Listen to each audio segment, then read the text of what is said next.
können Versicherungen die Gen Z überzeugen? Welche Angebote erwartet diese junge Zielgruppe? Wir bei IBM AX haben die Antworten. Lade dir jetzt unsere Studienergebnisse im kostenlosen Whitepaper herunter und erfahre, wie Versicherungsservices die Gen Z begeistern. Link in den Shownotes.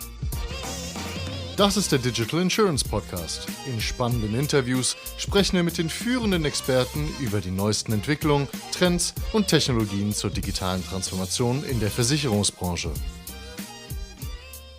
What's the latest in data analytics and how can I leverage AI to extract more insights from my data warehouse? I'm today discussing this and more with Conor Jensen, America's Field CDO at Dataiku. Welcome to the show, Conor. Yeah, thank you, Jonas. So excited to be here. Please briefly explain who Dataiku is and what you guys are doing. So Dataiku is a 10-year-old technology startup. We are essentially a workbench for developing analytics across all of your data. And so that's and using any type of analytics. So we've been focused primarily in the data science space as a starting point, but we support doing BI all the way to advanced analytics through to the latest and craziest generative AI trends. But how do you pronounce Dataiku? Is it Dataiku or is it Dataiku? So there's a lot of different pronunciations, especially since we're such a global company. But the word itself is a portmanteau, so a mashup of data and haiku, right? And haiku is a Japanese poem, for those who aren't familiar with it. So that's the biggest is in the US, you tend to hear Dataiku as 4 different syllables. And the French tend to say it Dataiku, since that's how they pronounce data. So I will say, I've probably heard 100 different pronunciations of it over the years, and it all works. But I always personally say Dataiku. Dataiku. Okay, so I'm going to stick with Dataiku. Okay. So your role is, and you might probably explain your role quite a bit, CDO at Dataiku. What's that? So a little bit of background probably helps that. So I actually met Dataiku 7 years ago during a POC when I was in the insurance space, working for the North American wing at Zurich Insurance. And I was leading our data science platform development as part of our data science group and leading where we were building out a new architecture for leveraging all of our data for the data scientists. That is most of my background. I've been in data and analytics across a number of different industries. So I worked in the US Air Force as a meteorologist starting about 20-something years ago. Went back to school, studied maths, ended up in insurance. Actually, I was in retail for a little while, working for Starbucks, then ended up in insurance in the actuarial space and moved into data science. And I've spent most of my career either using analytics to do my job, right? Like when I was a weather forecaster, I wasn't writing models, but we certainly used sophisticated analytics and tools to develop our products, or building models or building now teams and platforms and everything. And so I've seen all the different sides of what analytics can mean for a company, both as a consumer and as a producer of them. And that's really what my role here as a field CDO is. And so we work with our customers or potential customers to help them less from a technology perspective and more from a strategic perspective. How are they integrating analytics? How are they integrating AI into their business? And we help with that plan and that. And it all we're all former data executives. And so we bring our experience into that. So in the last 12 months and probably in other industries, what set of data analytics has impressed you most? It's a good question. So I think that the obvious answer, you can't ignore the generative AI and the large language models. While I'm always dubious of hype and waiting to see that move out, especially in the corporate space, right? So it's one thing from a tech and a Silicon Valley perspective, but I'm waiting for that to really manifest itself in real corporate impact. So I'm impressed by the technology. Right. But I would actually, if I say the wow moment for me was I was speaking with a customer in the States here who's actually in the manufacturing sector. It's a company called Oshkosh Corporation. They make commercial and military trucks, so big heavy duty vehicles. And I was speaking with them a little while ago, and they're a relatively new customer for us and still relatively new on their AI journey. But really in the conversation, they said, in the last 18 months, they'd gone from doing the majority of their analytics either in Excel for your typical analyst and that, or they had some data scientists who were doing things with notebooks and Python and very manual processes. And in 18 months, they went from everything being manual and hard to do to deploying models like on their trucks that were like running in like local, so like edge computing and everything. That was the thing that was most impressive to me. It wasn't necessarily that any of the use cases that they were doing were mind-blowing. They were very like fleet management and predictive maintenance and things that are sort of fairly sort of typical use cases for the manufacturing sector. But in 18 months, they've gone from very manual, hard to do, to hundreds and thousands of models deployed, like on their trucks, monitored in real time, all sorts of stuff. That speed of change, that was one of the most impressive things I've heard in a while. How many people are there? So a total company or from a... Yeah, like the entire people that were sort of effective of this. Like, I mean, what I'm trying to get at is large companies usually take longer to implement big changes than smaller companies, but because they're moving bigger organizations, and once they have done that, they have moved the big needle in bigger ways. Sure. So Oshkosh is a mid-sized company, so I'd say probably in the like tens of thousands of people at most. Which is pretty large though for an insurance company in Germany, right? It's not 100 people, right? Yeah. I guess is probably good. So, the thing that was, I guess, also impressed about them was that it wasn't that it was one team. It wasn't like one unit that moved really far. This was people from different manufacturing parts of the business, also people from their finance team, also people from their like operations teams internally. And so it wasn't like one part of the business suddenly really like moved the ball ahead. It was a lot of parts of the business moved together sort of in synchrony. And that was, I think, additionally impressive, not just the speed, but that it was on many fronts. Do you know how they did it, just like in a brief sense? Or like the top 3 success factors, if you will, like in bite size? So the top 3 things that I would say from, what they've said. The first one was that it was a very clear joint effort and that it was driven by the business, right, rather than being driven by IT. And so it was sort of the people in the business units who were trying to do it, but they were sort of like all on board with it. So it was sort of driven by a need, right, versus by a solution. Yes, it was absolutely, here's a problem that we're trying to solve. What do our customers need? And it was very customer focused as well. And I think that puts a different level of urgency on it when you're like, okay, this is a thing that will help our customers. The other thing that they were very smart about was that they played like, it's a push and pull, like ROI or cost benefit analysis for data science can be really tricky, right? Because the models, the build, or, when you build your architecture, when you're investing in the technology is a means to an end. And it's hard to sort of say, oh, well, we're going to build this platform that everybody in our company can use. Well, what's the ROI for that guy over there? And that can be a really tricky sort of thing when it's an enabling technology that allows everybody to do, or many people to do new because things. It always kind of implies by how much is someone getting more efficient. And this is something is hard to quantify, right? They're doing what they already did, right? They're just doing it better. Right. And maybe it's faster, how do you quantify maybe it's better. How do you quantify it? It's very, very hard. And even if you say, well, it took us, to be fair, when data science teams move onto our platform, we see on average about a like 4 to 5x increase in productivity. And so how do you measure that then? Like typically in just sort of like number of projects that they can produce over a given period of time, right? So, or like data products or data projects, that tends to be what we hear. And so what's a data project? I think we gotta explain that quickly. Fair enough.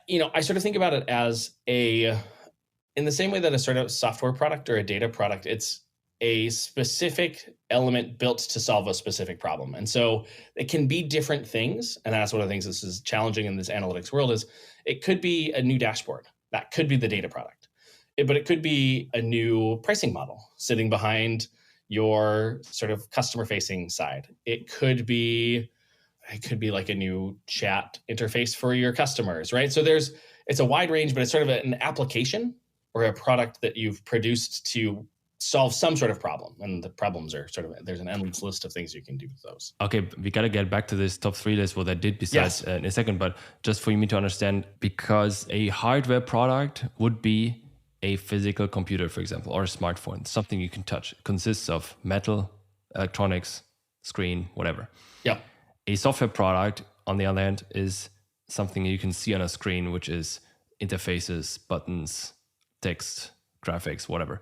And the data product is essentially numbers or algorithms. I wouldn't say reformatted data, but in a generative AI world, it would be sort of recalculated data, kind of remixed or recompositioned. Like augmented, maybe. right? Like Yep, augmented exactly. or improved. Yeah. And this is independent of the context in which you display this. You could be displaying this in a dashboard. You could be displaying this in an API that is providing data to some third product, whatever. You could be displaying this in a chat interface. And this is just kind of, the data behind it just kind of explains it, but it doesn't explain it at the same time. Yeah. But I think this kind of describes it easiest for users, right? Or here, listeners. This was the same challenge that I had in the insurance space when people were like, well, what is a product? And I'm like, well, it's a piece of paper, sort of. But exactly. really, Exactly. right? In the insurance world, exactly. It's a little intangible. That's why we always call these things digital services versus digital products, because the product is the policy or the insurance plan, and the digital product, a digital service is sort of something accompanying this insurance product by means of digital interfaces and so forth. And then you have this digital data product kind of thing that's kind of adding another layer, right? And one nuance there, and I know we want to get back to the top three, so I'm not going to forget that. The one nuance there that has actually been important to me over the last couple of years of moving from calling them like data projects, which is how we typically would refer to them, to data products, is that the development of these applications or services is much more like product management than it is like project management. And so a project is a means to an end, right? And it's sort of starts and stops. Exactly. And when you're done, it's done and you walk away. And when you've built a new model or you've built a new data, right, there's always new data, there's always new applications, there's always new things that need to be refined. And so moving into a product management mindset when it comes to, and I'd say this is true in both the digital world and the data world, right? I mean, where there's a lot of overlap, but thinking about them as products, even if there's a reason to call them services or something so that you're not confusing with the insurance products, there's a lot of value in that mindset, because I think it can be hard for, especially a more traditional IT team that's used to sort of IT project management. Data project management or product management is substantially different. And I don't think that we have that all the way ironed out yet. I think this is super important. I think we need to reiterate on that. Okay. This is so important because what you're saying is in the past, we have been doing IT projects, which have a start and an end, and usually in the end, there was some sort of artifact produced, new application, whatever. Here's a new system, here's a new service. And then the team dissolves into the wider organization, disappears, and whatever has been produced is sitting there, hopefully running like a machine would be running in your workshop. But unfortunately, the world keeps turning and new developments happening. And that's why in this digital services world or this application development world, people are now shifting, and in other parts have already shifted, but insurance companies are already shifting right now to a process-based model where you not only have like this project and then it kind of sits there waiting to be used. You have a process where constantly improvements are being applied to whatever product you have. You have someone, and this is, I think, the important thing, you have someone responsible for this digital application. And this is the same logic or mindset you need to have for these data artifacts, where you have someone responsible for this model or set of data or analytics or generative AI model or something that looks at, okay, are we still producing the good results like we have done yesterday? Can we improve our results? Have maybe the requirements for our results changed over time because we need to give a different answer today or tomorrow?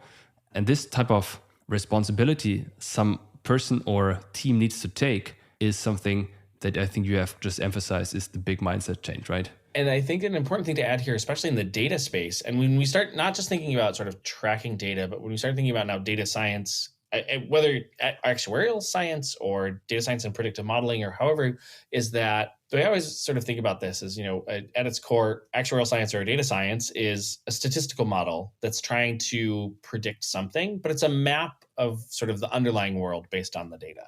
And the world changes. And so when you think about creating these data products, it's as good as it gets the day that it goes out, but then the world's going to keep shifting underneath it. And so you have to, unlike that sort of that piece of code or that artifact or that system that you've built that you put out there and it just runs, and then as long as, at some point you'll change something else and it'll break. Yeah. Like a model gets stale and the data no longer works. And so, think about this. I mean, it's very common in the insurance space of like, why would we update pricing models every year? Why do we update our reservings, right? Because the think about auto insurance, right? Like the landscape of what it looks like to fix a car 10 years ago to today with computers and electronics, and like the cost model has shifted and where you have to pay and things. And so if we're using pricing models from 10 years ago, you'd be hopeless in that. Plus, there's new cars that exist today that didn't even exist 10 years ago. So you can't just use old things. But that's true across all the data science, whether you're looking at homeowners and personal insurance, or you're looking at the corporate space. Like the world changes and our models have to change with them. And you can't just leave them out there to, get stale and be inaccurate. So these are the two big things this company we've just talked about has done, which is kind of have the mindset and kind of this need and this global goal and this unified vision behind it, plus this mindset change where they're thinking about data products as process instead of project, which is finished, right? Yes. Is there anything third that's worth mentioning after? I mean, these are two big things. So these are two big things. Right? Is there a third one that kind of can have the same level of impact or importance, or can take it up with the first two ones?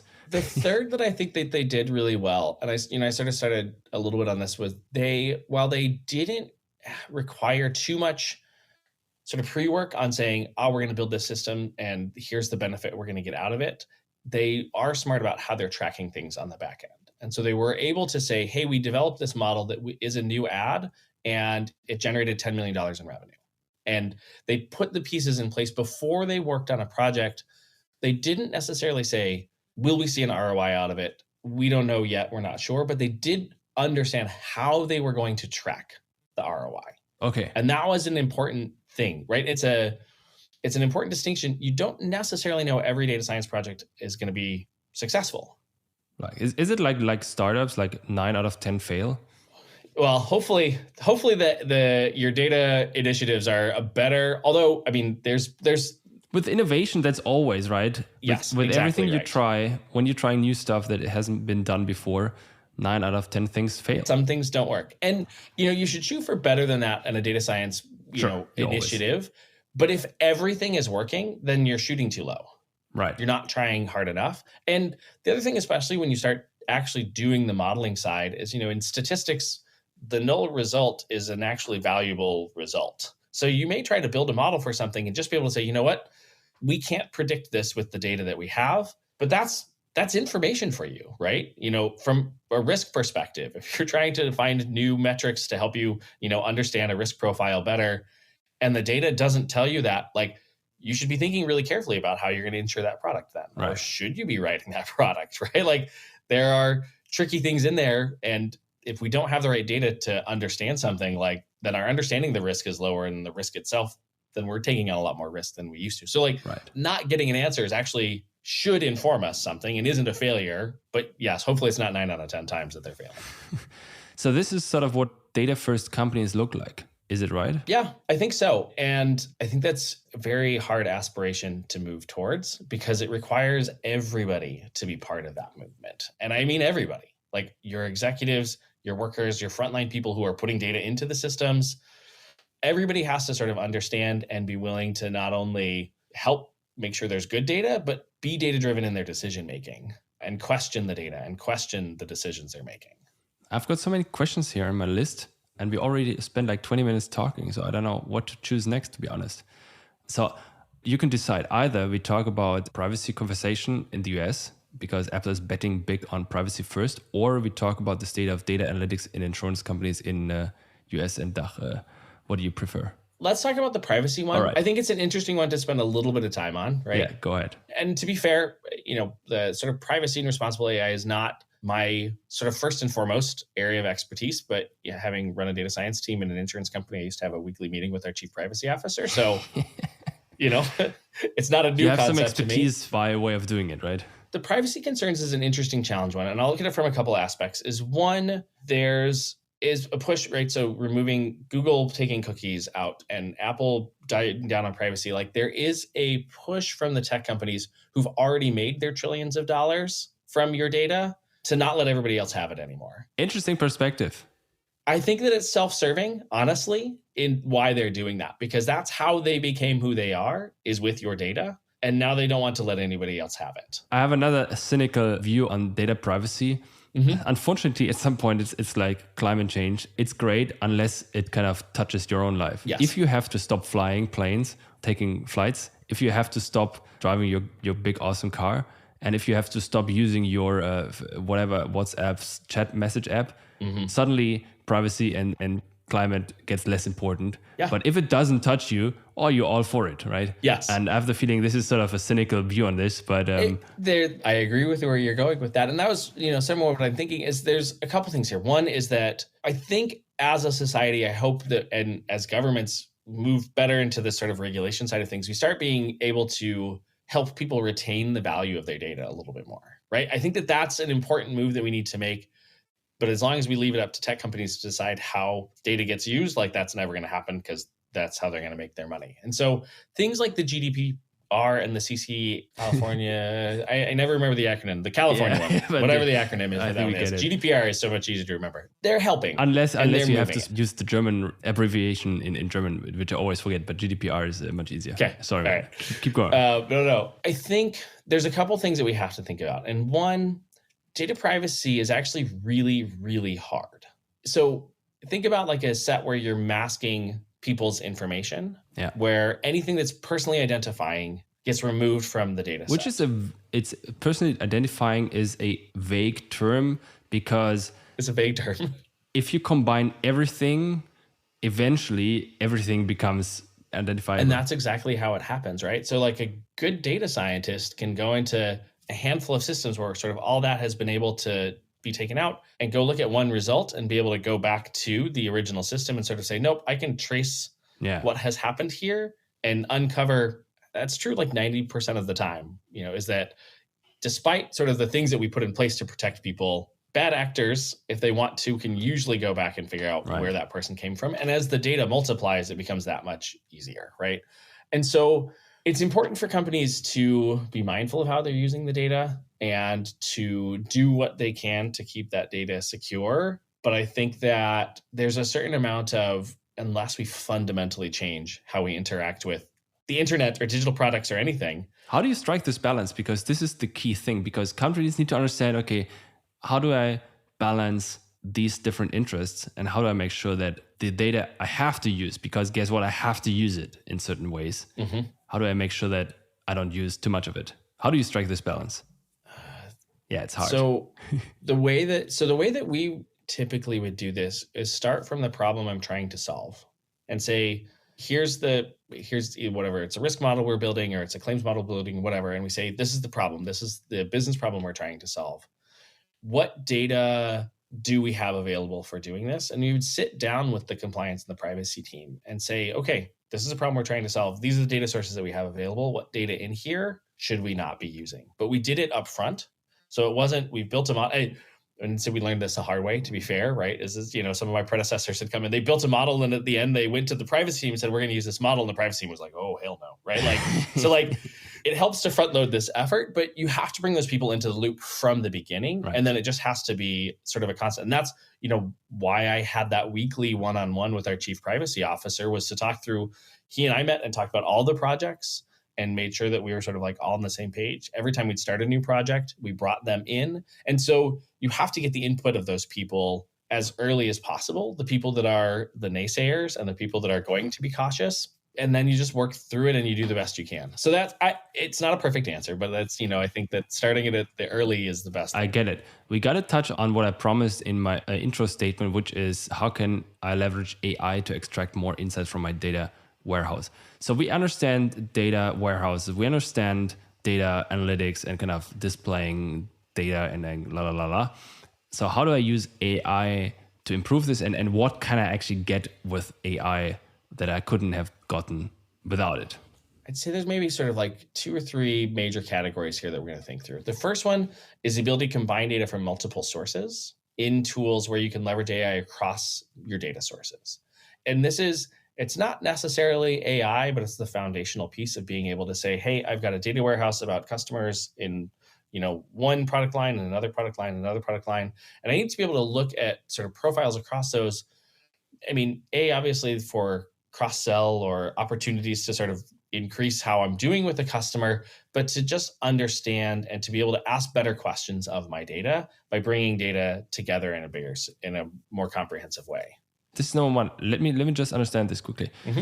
So the issue with data analytics is, first, you need to have data in a format that you can actually process, which is structured data. So, I mean, you can use PDF documents, but this is not very much structured. And even emails isn't super structured, depending on who is writing. But anyways, then you have this data hygiene stuff where you need to make sure that not only is the data actually factually correct, but also it's not duplicated, it's kind of doesn't contradict each other.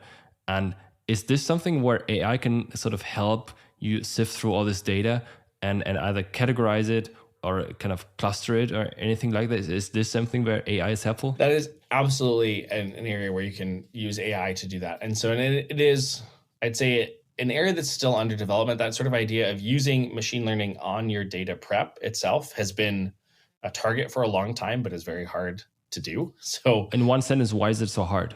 Variability of your data sources. Right. So if you have 1,000 customers in one database and 10,000 customers in another database and whatever, like AI benefits by volume.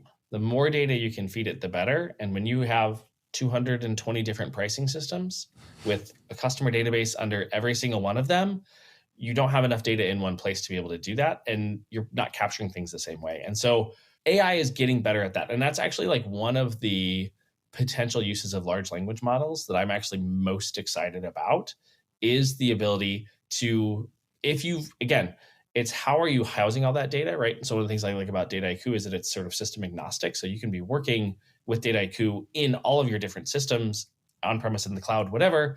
And then I can actually go in and say, okay, you've built 10,000 data products and they're across all these different systems, but I can look at all of them and understand the sort of data prep and data cleansing that you're doing. And so then you can actually take that and say, okay, when you're looking at customer data, what does that look like? And, whether it's going to be some sort of SQL under the hood, right, is whatever you're doing this data prep in.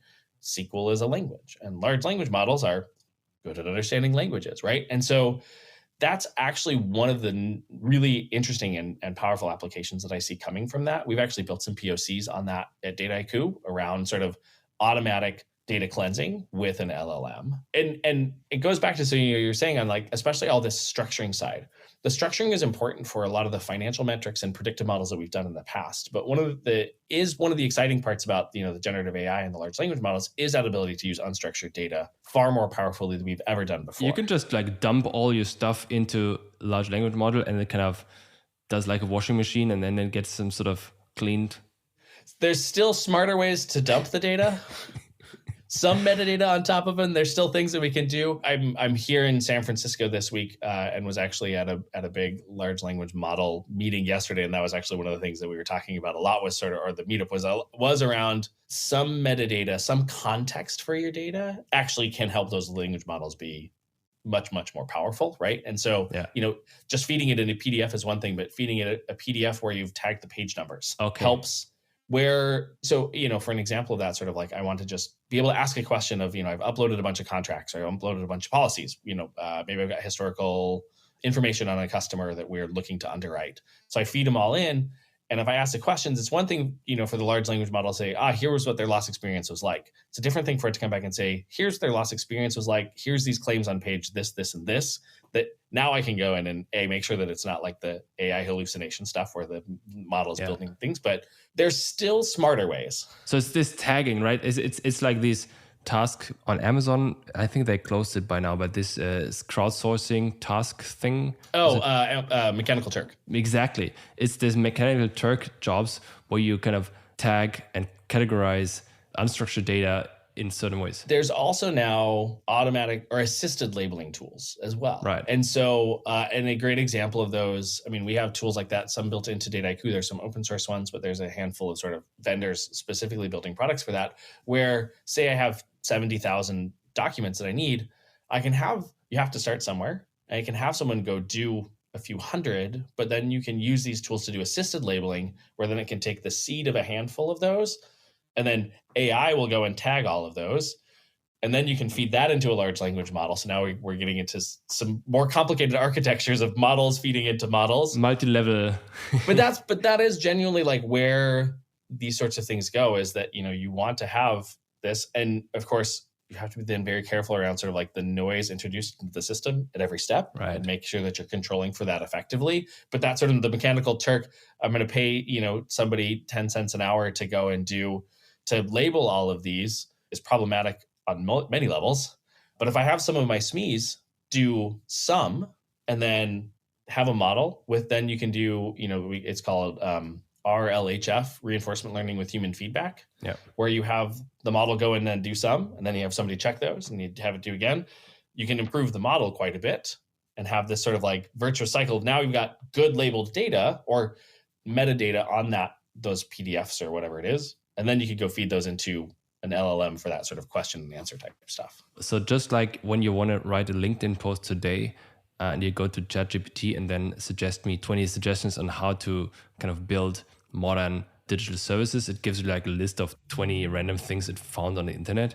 Yeah. It scales your own productivity. Mm-hmm. This is kind of always the key thing, at least as of today, where you can take a data set and you just do, like, as you said, like you do 10% of it, and then you scale this up to 100% of the entire data set. And then you feed this into this large language model, which then does kind of more categorization and kind of understanding of this thing. And then you can ask these questions again, and then the large language model goes through its sort of model and kind of calculates based on your query or prompt the answers. This is sort of always the logic. So it kind of 10x's your productivity.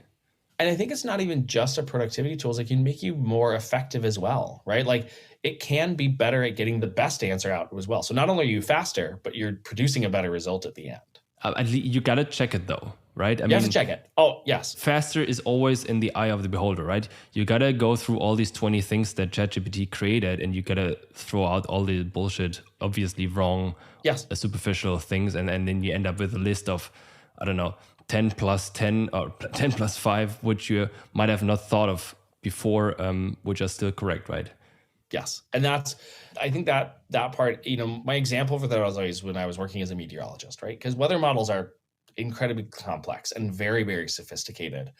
But our job as forecasters was to understand the output of that model, take in the other data that was feeding the model, but that we also had access to, and then refine it, understand what's working, understand what's not, and then create a forecast out of that. And as good as those weather models get, there's never, or at least for a long, long time, from having forecasters not being part of that process. And there are certain things that you can just automate, and that's fine. But for these complicated things and these complex sort of like human-based things, yes, the AI tools will make us better at those jobs. But in many of those, it's hard to see the AI tools taking those jobs over, because there's so much need for that sort of that critical thinking that a human brings to the table. We haven't talked about your software, your solution, actually. Maybe we should touch on this quite briefly, how this all ties into this. So you guys are enabling all of what we've just talked about in your, is it the software suite, or how would you call it? A platform. A platform, of course. I thought it was an ecosystem, but platform is also great. Yeah, right. We have to make it as big as possible so that you can create the market. So our platform enables you to do sort of like the whole variety of analytics. So the way I really typically describe it, as quickly as possible, is it allows all of your people to access all of your data and use any analytical technique. It has coding capabilities. It's a lot. It's a big platform. Right? It really is. But it has coding and non-coding capabilities. So your data scientists and your engineers can go in and use languages like they're used to, but it also has graphical interfaces where somebody who's used Excel or Alteryx or something like that, can create their analytics without having to know how to code.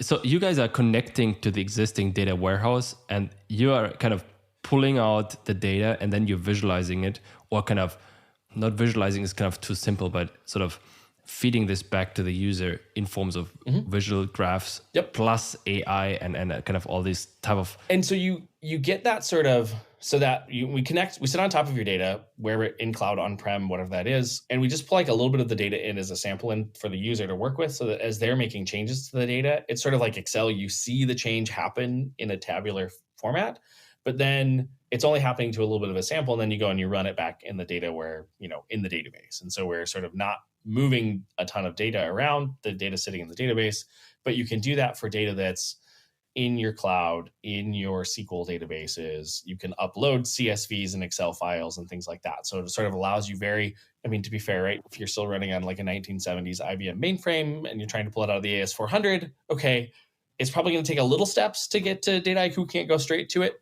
But it's possible. I've lived it, right? So it's not a hypothetical to put it that way. But so maybe not all of your data, but the vast majority of your data, right? Structured and unstructured, right? So you can just go to a blob store that's got a whole bunch of PDFs in it, and you can pull that data out as well. And it allows you. We support it, that sort of full spectrum of analytics, because sometimes all you need to do is clean the data and then rank it, right? And just being able to say customer 1, 2, 3, 4, 5 is all I needed to do. Great. But now I want to predict who's going to be number one in 6 months or a year from now. And I can move into using data science and models, or building dashboards, or now integrate LLMs. And so it's like a window into your data. Yeah, it's a great way to put it. You see, so the way I was just picturing it in my mind is back then we had these huge computers where you had actually terminals that were sort of depending on how you call this, but smaller computers with keyboard and screen where you could connect to this large, huge computer, and then you had 10 minutes to work on this because you kind of booked 10 minutes of CPU time or so. Yeah. And this is sort of the same for data right now. So you can sort of log onto this system, which is obviously running in the cloud, I believe, and you can see through your browser, I believe. Yep. And this opens up a window into the data of the company, depending on your skill level. If you're happy writing SQL queries, you can do that. Yep. If you're just drag and dropping stuff, that's also fine. If you're just asking questions like large language model, that's also fine. Yes. Awesome. Yes. I got it. The windows are great. I often describe it sort of as a workbench, or that sort of like one pane of glass, where you can access all your data and answer. Yeah, but you're questions. welcome for this window to the data. I'll reuse that. Thank you. Nice. All right, cool.